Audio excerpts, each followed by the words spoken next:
Good morning, good morning, good morning. Come on in, come on in, come on in. Good morning, Chainbreakers. Come on in. Welcome. Good morning. Come on in, come on in, come on in. Welcome, welcome, welcome, welcome, welcome. Just going to get this out a little bit. There we go. Good morning, Chainbreakers. Good morning. I am so glad to have you here today. It is Friday the 13th, September, Friday the 13th, 2019, and this is going to be a fantastic day because that's the day I choose for it to be. Welcome, Chainbreakers. Welcome, welcome, welcome. Facebook, bring in all these people. Come on, let's join it today. This is going to be a fantastic morning. This is going to be filled with excitement. This is going to be filled with renewal. It's going to be filled with change, and this is going to pump you up. Come on in, come on in, come on in. Good morning, Chainbreakers. I want to welcome everybody here today. This is going to be a fantastic Friday. My friend Jeff Baker is up in Michigan where the storms have been coming through, and he's talking about it being a flooding Friday. Jeff, I hope you're getting on here this morning. I don't want you to miss this because this is good for you too. So come on in, come on in, come on in, guys. I'm glad to have you here today. Again, this is going to be a fantastic Friday. Hi, I am Brad Smith. I am your host for Chainbreakers 365 and the creator of hashtag Uplift and Rise. I want to welcome you here today. This is going to be a fantastic Friday. So if you notice the title of the show as you jumped in, maybe you did, maybe you didn't, but the title is, Are You Considering a Change in Your Life? Really? Me too. So that's what I want to talk about today. I want to talk about change because there's a lot of different kinds of change that we go through, and there's a lot of positive change and there's a lot of negative change. And we need to really look at, know, and understand the change that we're going through and why we're going through it, why we're making the decisions that we are. But I wanted to stop just a moment before we totally get into it, and I want to start saying good morning. So good morning, Jeremy George. Good morning, Gene Hinkleman. I'm glad you're here this morning. Good morning, Susan Sherman. Good morning, Connie Davis. Good morning, Cheryl Harrell. I am so glad you guys are here this morning. And if you didn't hear me shout out your name, say hi to me in the comments there. I'll say hi back to you. And if not now on replay, put it on now in live. Put it back in there in replay, and I'll say hi to you later in the day when you've had a chance to view this. But the other thing I want you to do is reach down and hit that share button. Share this out. This is going to be a fantastic Friday. This is going to be filled with excitement, enthusiasm, motivation, and I hope this is going to set a tone not only for your Friday, but for your entire weekend. So come on in, come on in, come on in. So we were talking about change, and what is change? Well, there's good change and there's not so good change or negative change. But sometimes what we need to do is stop, especially if we're getting ready to make a decision that we're a little reluctant to do. So we need to take a look at the change that we're making and ask ourselves, am I making this change for the right reasons? Because sometimes negative change means that we're really breaking down something, we're breaking things that we've done for years, maybe something that is a negative change, but it's for all the right reasons, right? Maybe it's that we spend our time, our lives, too much of our time of our lives in the bars, right? Or hanging around negative people, right? Or sometimes I've been here being at work and our boss asking us to do something that challenges our integrity. So if you've been in those situations, I'm not telling you it's time to escape. Sometimes what we need to do is confront the change, confront what we're being asked to do. So if you're being asked to compromise your integrity, then I suggest rather than just quit and run away, you confront it and say no. Sometimes people don't realize what they're asking you to do. Now, sometimes they do. And if you confront them to what they're asking you to do, sometimes that realization when you say, no, I won't do that, and here's why, then they realize that maybe they're asking you to do the wrong things. So if that's the case, then hopefully you can help make a change in them. And if you can't, and it compromises who you are as a person, maybe it's time to make a change. I remember years ago working for somebody else, and one thing both of us got to talking about was honesty and integrity. And it was a very interesting conversation. We were up in my office area, and there was a phone call that came in, not for me, but for him. But it was at my desk, so I answered the phone, right?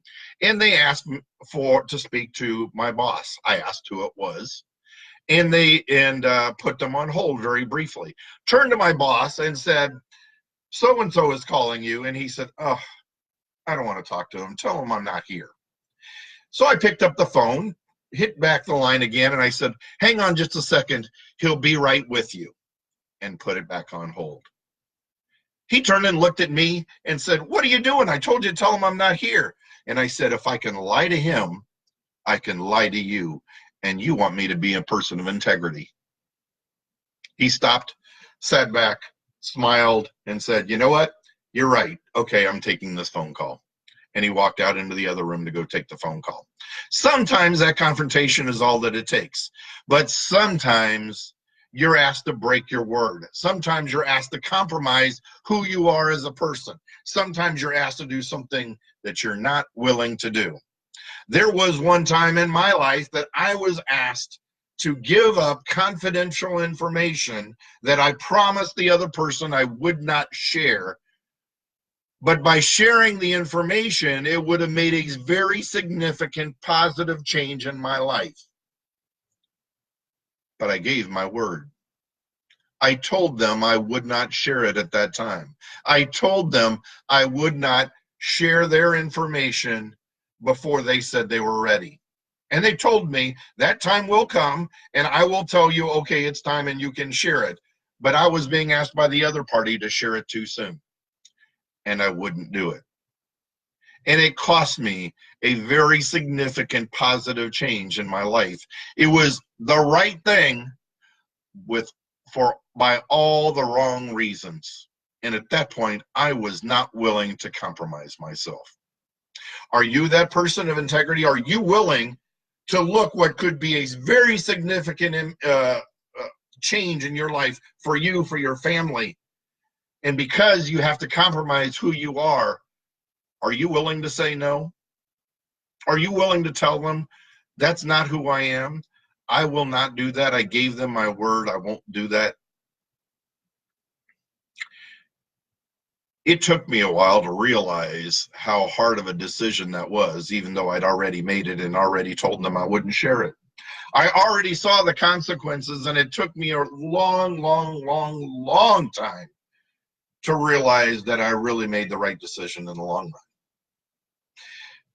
Because it would have made such a significant difference in my life. But sometimes you cannot compromise who you are. And I saw, and I've talked to people, friends of mine, who have made changes in their employment in the last couple of months. And even though they had to break working relationships they'd had for more than a decade, they realized that their boss was asking them to go into a direction that they were not willing to go. And if that's you, are you that person? Are you that person of integrity that will not cross the line regardless of what it costs you? I have to compliment him. I have to admire him for taking that stand, for taking and being that person who is unwilling to compromise themselves in the moment. I know people that have sat there looked at divorce and been unwilling to make the decision. Sometimes it's for all the right reasons. So I'm asking you, have you tried everything else? Have you exhausted every other opportunity? Have you exhausted every possibility? Have you gone beyond yourself and said, it's not me trying to change them. They won't change for this person. They won't change for this therapist. They won't change for this pastor. They won't change. And if it's not something you can live with, while I never advocate divorce, sometimes it's a decision you have to make. But there's a lot of change that we can make for the right reasons. The one for me is I'm getting ready to lose some weight.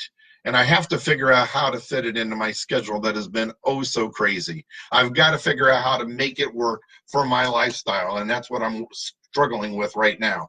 At the same time, I'm also considering some change as well. And we'll look at that farther down the road. It's not something I'm willing to share yet. But sometimes those can be very positive, very significant changes for you as well. And I encourage you, when they're positive, to go after it. Yes, things can go wrong. Yes, there can be setbacks. Yes, you might have to learn something new all over again. And if it's for the right reasons, climb to the top of that mountain. Take on that challenge. I guarantee you the struggles will come. But nothing, no level of success is worth it if you haven't gone through the struggle. Because if you haven't gone through the struggle, you won't appreciate it when you have gotten to the level of success. Let me tell you something else. Sometimes making change is also just being consistent with who you are, hanging on to the determination, hanging on to the discipline to go back and do what you know is right, to go back and pick up all the pieces, right? Go back and do all the paperwork, go back and pick up the mess you left behind, right? Go back and clean the clutter that's in your life, clear off your desk. Make a positive change, because when you've got clutter in your life, you are also cluttering your mind, and when your mind is cluttered, you can't think clear. So I ask you to take those things, set them aside, be those people that you need to be, and let your mind stay in a very positive state. Why is positivity so important?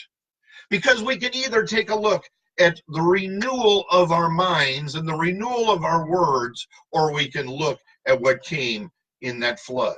So here's what I was talking about, and I'm sorry that Jeff Baker didn't jump on. I wish he had, because here's where I was going to be talking about the rain. We can either sit back and we can complain about the rain, right? We can complain about the rain in our life. We can complain about the flooding that's going on up in Michigan if you live there, right? Or we can look at the fact that it just washed everything new. That it just created that washing away of all the dirt, of all the grime, of all the negative in our life. And we can take that rain in a metaphorical sense, right? And we can think of the times that it rains in our lives and all the negative times that we feel down and we feel depressed. And we can look at the problems, or we can realize that sometimes problems come to us not because they need to be here and set things back, but because they need to wash away and clear our path for where we're going. So I ask you to set your mind right, set your framework right. And a great, great way to be able to do that is start in an air of positivity every morning. Now, yeah, I know it's so easy just to snap your fingers and say, be positive, be positive, be positive. That's not what I'm asking you to do. Because those of us who are also members of hashtag Rise and Grind know that one of the first things we have to do every morning, after it's don't hit the snooze button, after it's keep that phone put down, but it's sit down and list the things that you're grateful for. And my struggle, not my struggle, but I'm sorry, my exercise every morning, my pattern every morning is to make sure I write down 10 things every single day that I'm grateful for, because I start writing and I get through 7 like that. And number 8 starts coming slower. Number 9 starts coming slower. And number 10, sometimes I really have to struggle to write things down. But it takes time, and it focuses your mind on focusing in on even the smallest things that we take for granted. Don't take anything for granted, my friends. Appreciate all of the good things in your life. Take time to enjoy the day. If 9/11 taught us anything, it's to take time to enjoy every minute of our lives. Look somebody in the eye, smile at them, and tell them good morning today. Ask them how they are and listen for their response. Let yourself live your life and live it with intention. I want to thank you so much for being here today. This has been a fantastic Friday. I hope it has been as meaningful for you as it has been for me. And if so, make sure that you know that you can catch me live every single Monday through Friday at 7:30 a.m. Eastern Standard Time right here on Chainbreakers 365. And if you have trouble making it live, you can not only catch it sometimes on replay, but you can always find us on YouTube at Chainbreakers 365 as well. You can also go to my website, chainbreakers365.com, where you'll find a page just for the videos, and they'll all be listed there as well. Thanks so much for being here. I look forward to seeing you on Monday. Have a great one, my friends. Break those chains that are locking you in place. Have an awesome, amazing day. Thanks so much. We'll see you on Monday. Bye now.